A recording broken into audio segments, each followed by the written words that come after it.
Hey, happy full moon in Aries. My name is Latoya from Emerald Astrology, and I'm an intuitive astrologer that loves to talk about the moon. And I'm super excited to talk about this full moon in Aries today with you.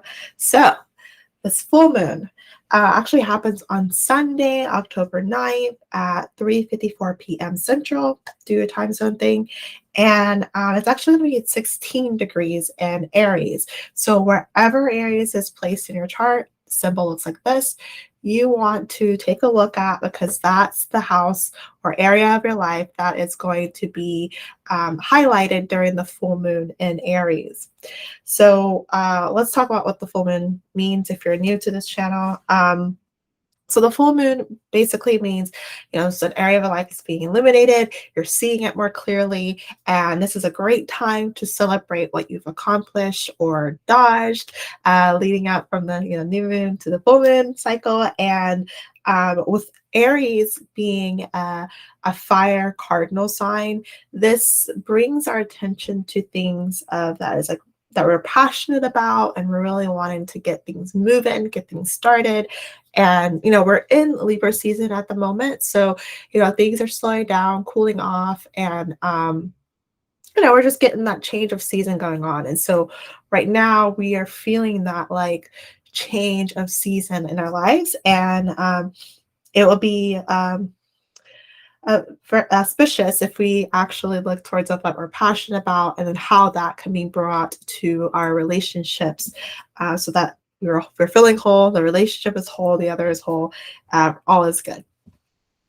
So Aries is actually all about, and these are actually words that we can like meditate on during the full moon in Aries, is adventure, some sense of like adventure, something new, something exciting that we could just like dive into.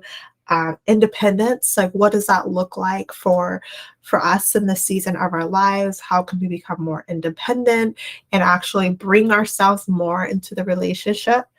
And confidence, how can we just really take that risk that we were really passionate about and prove to ourselves that we actually can do something that we're excited about and build our confidence while doing it. So those are the positive things about like Aries, at least the things that I love about Aries.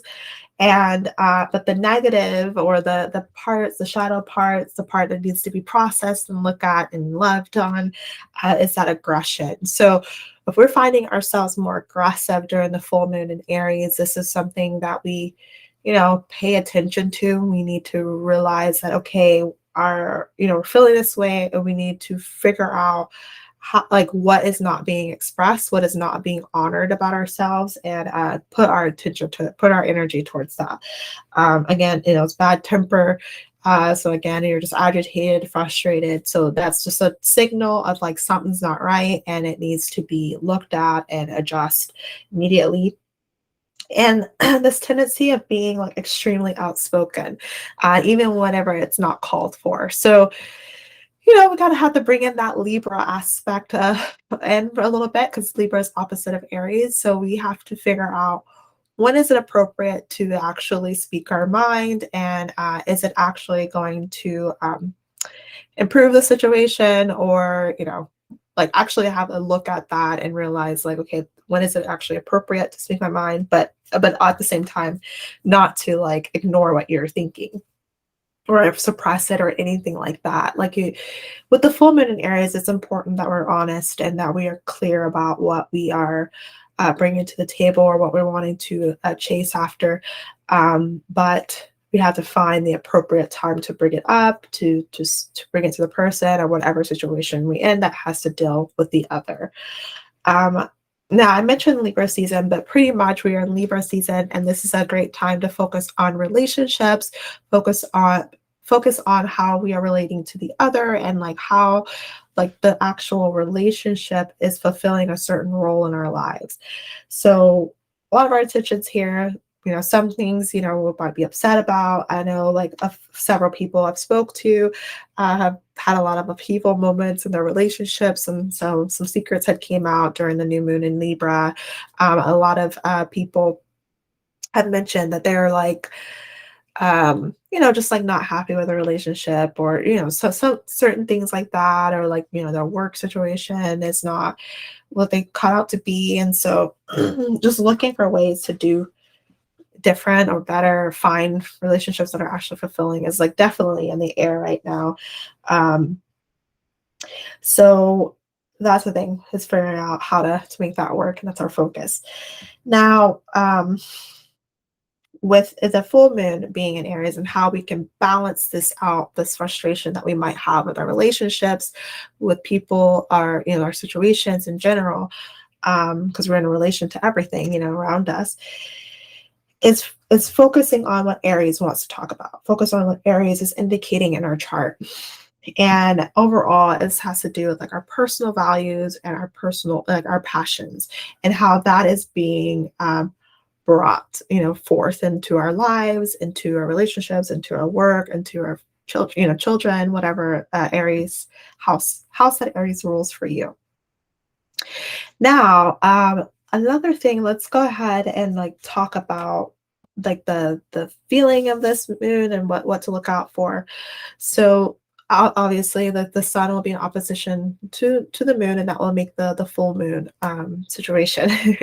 And so I see this here with sun in Libra, because we're in Libra season, moon in Aries, full moon situation.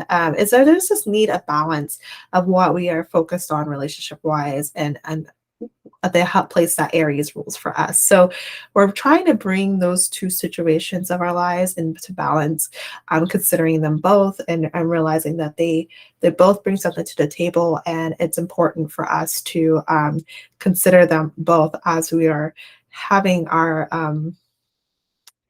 a moment, illuminating moment, or moment where we realize something new and finding new meaning in an area of our life. So yeah, it's that balance that needs to happen with that Libra, with that Aries. And also then when I mentioned like having to figure out when it's appropriate to speak up, that's another thing with that Aries and Libra relationship, is how do I bring myself to the table, but how do I do it in a way that is appropriate, or more considerate of the relationships that is around me. What is it calling forth? Like, what is this relationship calling forth within me? So we're considering these things. And then also on top of that, the sun, if I can share my chart here. The sun is conjunct Venus in Libra. So she's hanging out with the sun. And Venus is in her own domicile at home in Libra. So she has everything she needs. So being so close to the sun is not that big of an issue. But she's in opposition to the moon. And people would usually say that the moon opposite Venus is a good thing, because Venus is a benefic in her own sign. So this is actually fantastic. But I also see it as like there's still the opposition aspect going on. So there's some of this like conflict that might be going on within a relationship that needs to be reconciled, but it's by far better than the situation is more graceful, or more manageable, or just like easy to deal with, compared to if it was like moon opposite Mars. That would be really harsh, and getting like burned really bad. But with it being Venus, it's there's still this conflict that needs to be worked out with the relationship, but it's still like pretty harmonious, still pretty much like can be worked with. And the way that I see it is just like figuring out of relating in a relationship that Libra rules, the house that Libra rules, and then the house that Aries rules. Now, moving on. So the moon actually is also in co-present with Jupiter, which is another benefic, and that's another good indicator of this moon experience. May not be that harsh or of an experience compared to what we've been experiencing lately, because I know life has been crazy. It's been a lot, especially with that Saturn Uranus square. With everything that was stable is now falling apart, or everything that we thought was good for us, we don't care for anymore. We just rather just let it go. So all these things are starting to come up. And, so this full moon Aries actually is kind of pleasant, and giving us a little bit of grace here. So that's nice. Yeah, and then with that moon being conjunct Chiron, I see that as like there's this new understanding of she's also the moon is separating from Chiron, so we've had this realization already, but there's this new understanding of like our emotional woundings around independence and like figuring that out. So we kind of like getting our hands dirty or just starting, this learning journey here. So which is good. It helps Aries, part of us to really rise up and like figure out what do we want to go on an adventure on, what makes us feel independent and willing to put ourselves out there, exert ourselves into a cause that we really care for. So the moon also sextiles Saturn, the planet of responsibility, reality, our inner authority, or authority, outside authority.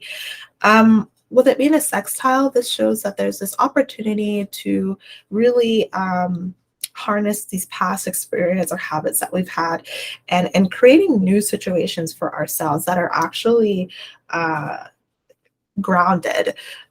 Is what I see here, because Saturn is very much concerned about the reality of things, and so I see with this full moon experience, we will have greater insight on like how we can make our passions, our thing that we're really excited about, more grounded, more in reality, if we're willing to take on that opportunity.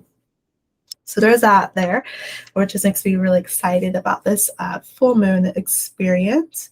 And of course, there's other transits going on, but we're just focusing on the full moon itself.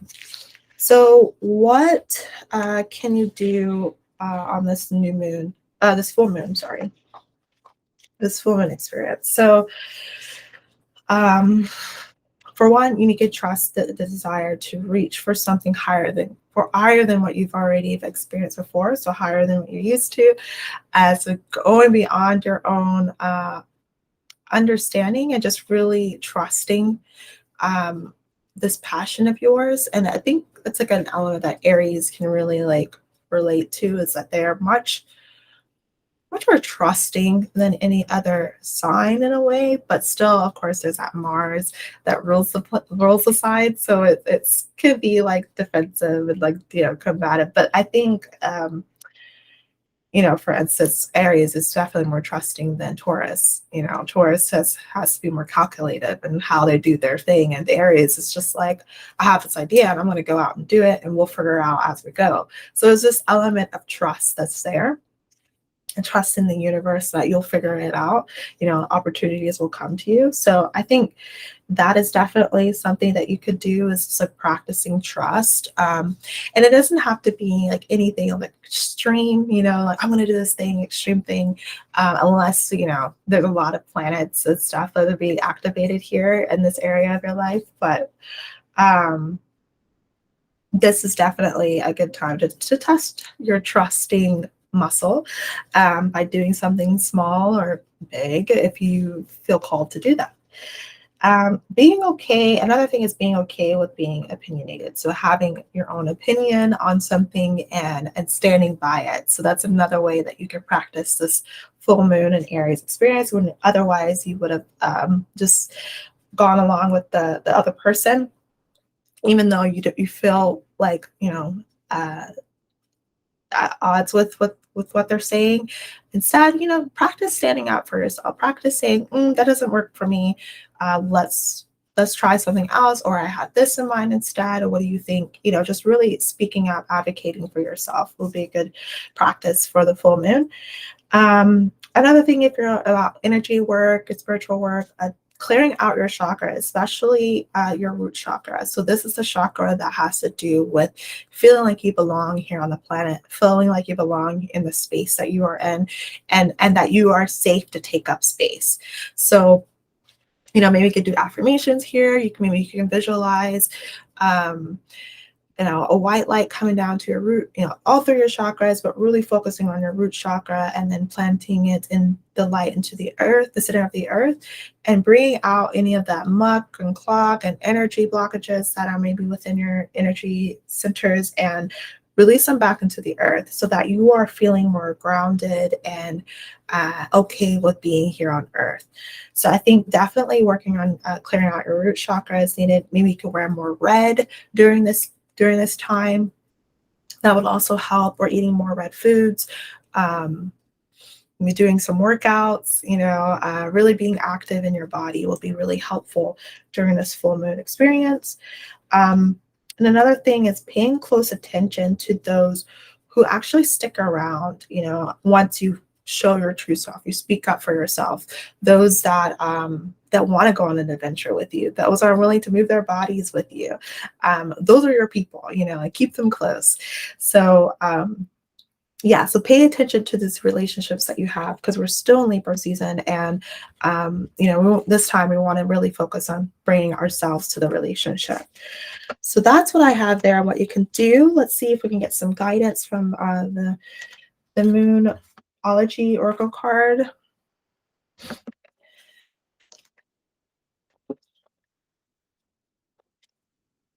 Hopefully that this video has been helpful for you for this full moon experience, and that you make the most of it. Let's see what we can get from these cards.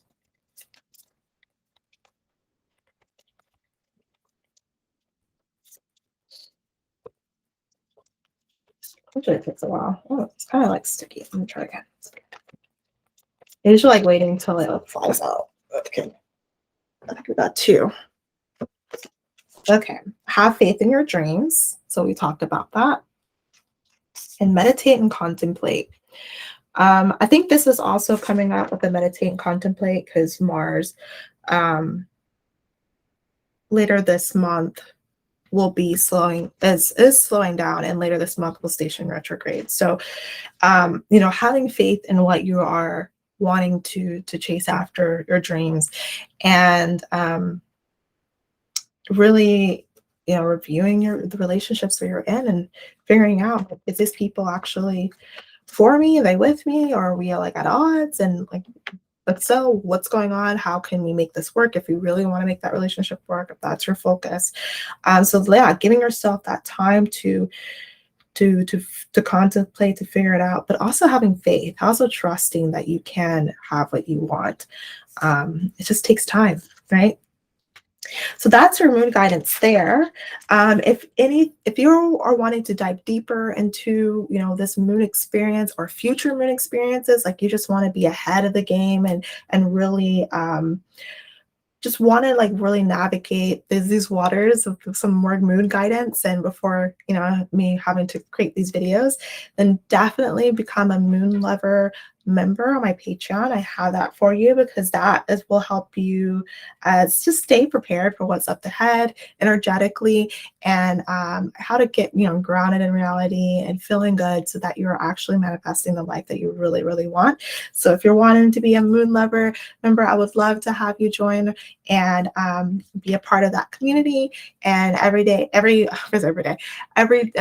new and full moon, you'll get a moon reading, and also some coaching on the first quarter moon, so that you're on track and you're held accountable for doing what you want.